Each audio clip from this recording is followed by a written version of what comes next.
James Mundia is a meticulous accountant to the core of his being, and besides being a custodian of numbers, sort of I'm a strategist. Been here as a financial accountant, and I would say it was entry level,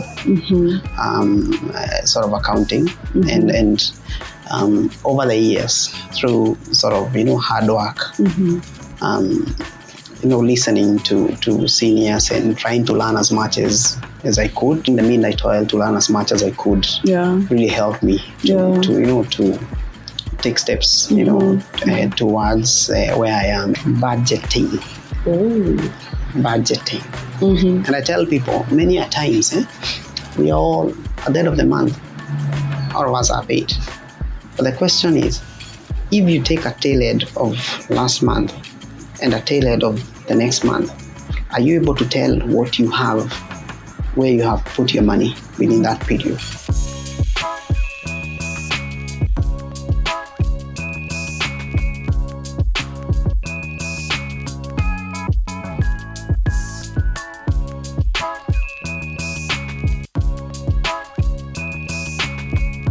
Good morning. Good morning. To see you today. Good to see you too. Yeah. Ulipata jam. Did you get traffic on your way here, or was it just a smooth ride? At times I'm an early riser, so I just try to avoid unnecessary costs on the road. Oh, okay. So, accountants. Yes. Yeah, accountants are quite difficult people to understand.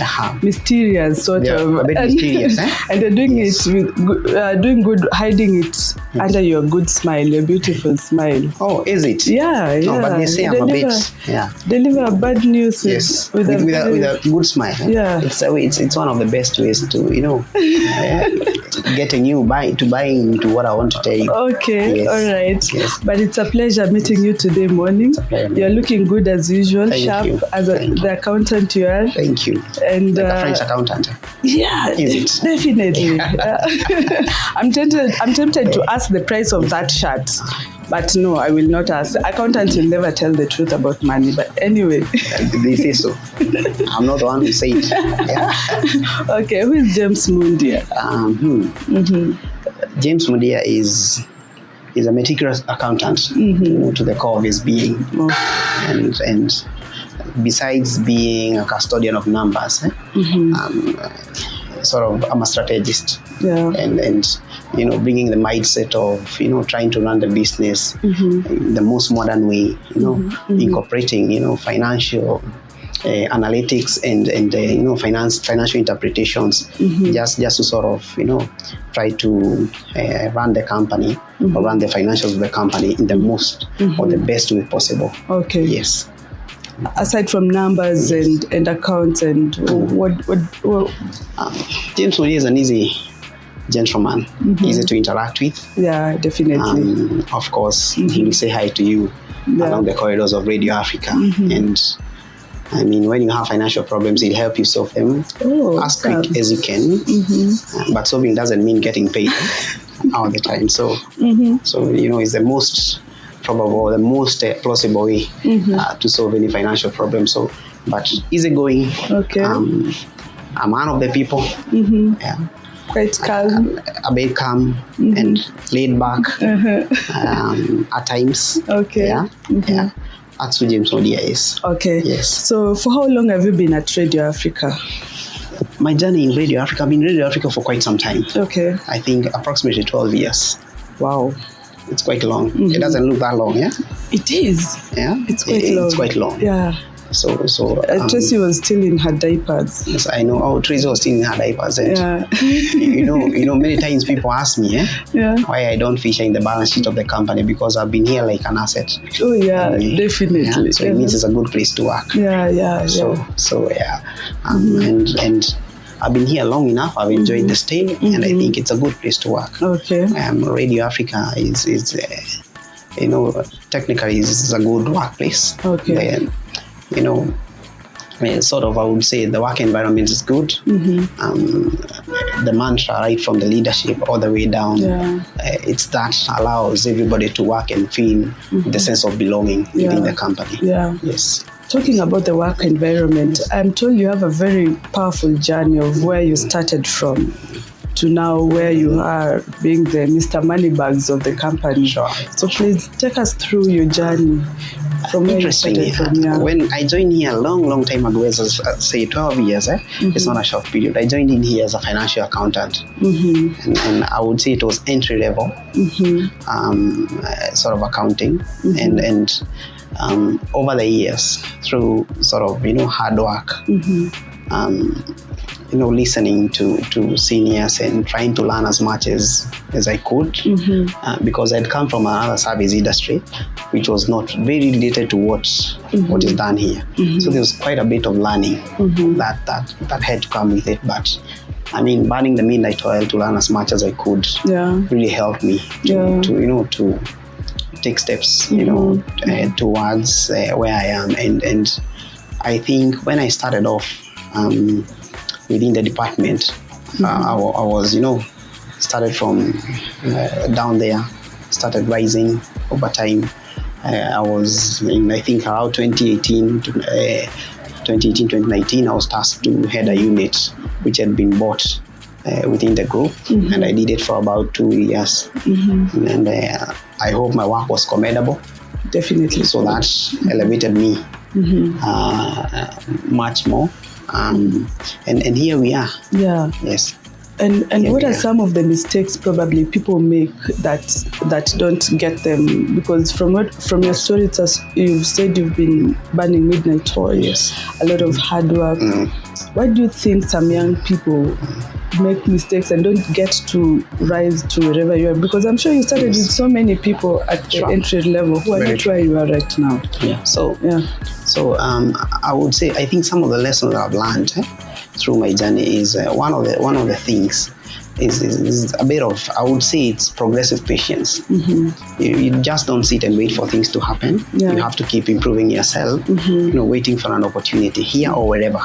But you have to keep, elevating yourself, and you have to keep building on yourself. To be that better person that you want to be. You should be right for positions as and when they fall you.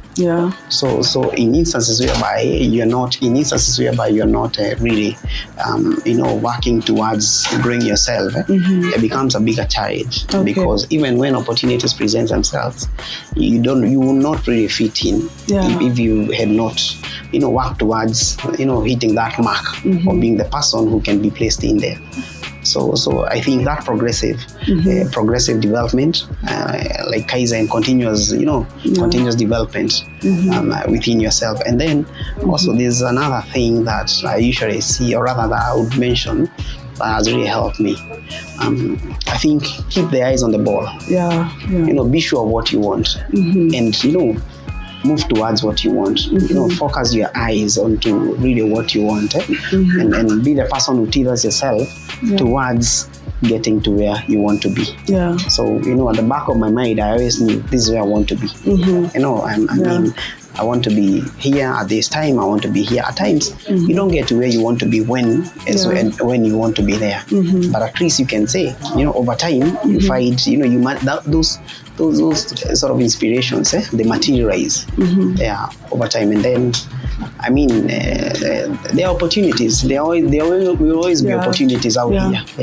So it's a question of, are you right for them? Have you been working towards developing yourself over time, so that if and when these opportunities present themselves, you are the person who can fit in easily to that position. All right. Yes. Okay. And talking about that, how do you deal with pressure? Pressure, like finance pressure. I believe money is always a problem in every company. Very true. Yeah. If it's not employees demanding pay rises, and it's departments demanding bigger budgets and stuff, how do you manage the pressure that you currently have, considering the current media dynamics that we are experiencing? Sure. Yeah. I think one of the things that you really need to, from where I sit, you need to be very well appraised of what is happening. Yeah. You need to understand the industry in depth. You need to understand the company in depth. You need to understand people and the issues, the financial issues that are persistent each and every day. And you really need to have a deep seek onto those issues. Because ideally, the main reason why you sit where you sit is not for operational reasons. Yes, there are some operational reasons, but ideally also, you really need to be guiding the top leadership. Yeah. That's the board, the CEO, towards where you think the trends are headed towards. Okay. You need to be a person who goes ahead of the cycle to see this is how the industry is performing. And then what do you need to do as an organization to be able to run ahead of the cycle? Okay. So, and that helps you to reduce the pressure that comes with it, because you become proactive, in your approach. You don't become reactive, because the more you find yourself becoming too reactive, that's when, the pressure really builds up, because, things are knocking from this head, and on this other edge, there are demands and targets to be met. Then you're left in a very squeezed position. So ideally, you have to keep creating good headroom for yourself to be able to have enough time to respond, to the market, to the demands and everything. And those will always be there. It's a question of what approach do you deploy. Yes. Talking about demands and targets, yes. What is your biggest highlight this year as a group finance boss? I think one of the biggest highlights I would say is, and not necessarily, it has been built over maybe the last 10 months or something. We've managed, we are optimizing and becoming more efficient as a company. So we've done what you call a bit of optimization in our processes, and also we've moved towards cutting down unproductive costs. Yeah. So to an extent whereby, for every coin that goes out, we really need to look through and say, is it worth going out? Does it give us back the output that we expect? So we optimize to see, we get back what you ought to get back from every coin that goes out. Then again, is there a better way to do things? The world is very dynamic, the industry is very dynamic, the economy is very dynamic, so we really have to keep innovating and thinking ahead, towards how we can, better ourselves as a company. So I would say we've really, done a lot of, optimization within the company that helps us to do things better, in a much more effective way. Yes. Now, on to some personal matters. Yes. What do you do during your pastime when you are not managing finance? Not managing finances. Yeah. I'll hang out with friends. Other times, I'm out there playing tennis. Oh. Yes, I bet you. We're going to go for a run with you and see who wins. Yeah? My son plays table tennis. Oh, he does? He does. Oh, I'm good at it. You are? Yes. Really? Yes, we're going to place a competition. Okay, fine. We need to, and whoever wins gets something. Definitely, it's going to be. No, you're going to beat him. It's just started. Yeah. So interacting with people so that you can, understand things from, all spheres of life. And socially, you really also need to interact with people out there. And technically it helps you also, to think outside what you do from 8 to 5, because if you dissect our DNAs, there are too many numbers in them. So we really need to steer away a bit. We just found something in common between us, tennis. But why tennis, actually? Not football that is driving everyone crazy. Looking at it, I think, number one, for some reason, it's one of my favorite sports. And then I think the second thing is, it's something that I can do after work easily. It's an indoor game. You can do it, past, almost when it's at night, unlike football. And also the number of people we need to converge together to be able to play the game as not as much as all these other games. So it's convenient for me based on the demanding, the demanding jobs that we do each and every day. Okay. Yes. And what is the secret financial discipline weapon? Your secret weapon towards financial discipline? Budgeting. Oh. Budgeting. And I tell people many a times, we all at the end of the month, all of us are paid. But the question is, if you take a tail end of last month and a tail end of the next month, are you able to tell what you have, where you have put your money within that period? I can tell you with certainty. Many people can tell you maybe best case up to 70%. The day you get to 99%, that will be a wake-up call for you. Okay. That will be the paradigm shift in terms of how you handle finances, because you cannot control what you don't know. You really need to know, today I spent 100 bob for transport. Yesterday I spent 300 bob on transport. The other day itemize. Itemize all your expenses. Then analyze them. For sure, it will tell you this is how much you spend each and every month. And then you see how much do I get out of it. Okay. So you ask yourself, you have paid out. It's like running a business. It's also like running a business. You've gotten your money, you've paid out all your suppliers, but what is left? You need to see, you need to have those optics to know how much realistically. Okay. Then from there you sort of ask yourself, so if I'm left with 10% of my salary, so the minute I get my salary, can I keep away 10%? It doesn't affect, it doesn't affect me in terms of my financial needs. That's when you start, then you have other questions will start building up from there. You start asking yourself, is it enough? Does it tie to the things that I want to do? That is, is it in tandem to sort of, the objectives that I've set out, short-term, long-term, whatever forms of objective. It can tell you projectile, it can give you a projectile of, where you will be versus where you want to be. Okay. Yeah, and you find ways of reconciling the two. Okay. So, and it's one of the biggest advice that I'll give to anyone. Budgeting, and be realistic and, do a self-honest appraisal of yourself and your finances and say, this is it. If you consume 100%, be in the know, you consume 100%. Yes. And those are things that, would really help you towards, achieving financial freedom. Okay. Yes. Father's Day was the other day. Yes. What did you do? Oh, what? I was treated out. Oh, I was treated out by my daughter. And we went for GP cutting. Yes. Okay. Yes, and I thought girls are not good with those things. I think I was the last.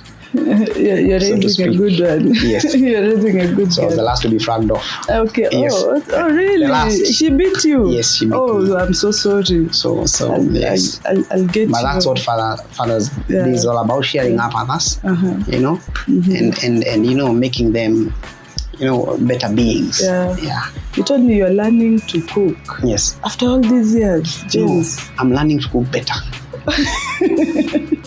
I'm learning to cook better. All right. Yes. So when Chito will tell you, besides learning how to cook tea, you also need to know to cook other things. Yeah. Or cooking numbers for you.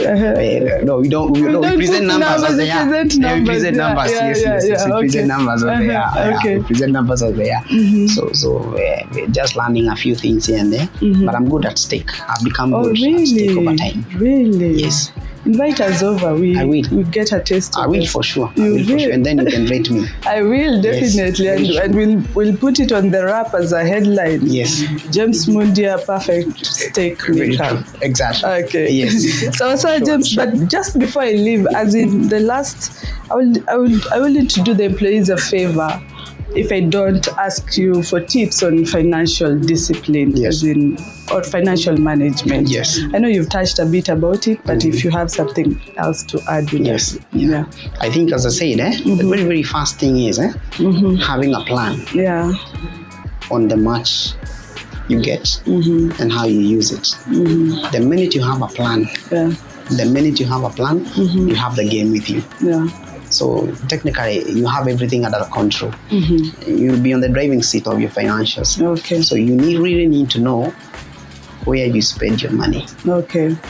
That is the biggest tip that I can give anyone. The minute you know how you spend your money and where you spend it, and sit still behind a computer, run it through at the end of the month and see and ask yourself, is this where I should be putting through my money? Okay. The minute you do that, it will be a wake-up call, it will be a paradigm shift into your financials, and you're gonna sort of start. Maybe you're gonna start thinking in a different direction, and the urge to use your money in a much more prudent way, the urge to want to do budgeting and plan things ahead, will definitely become part of your DNA. Okay. Yes.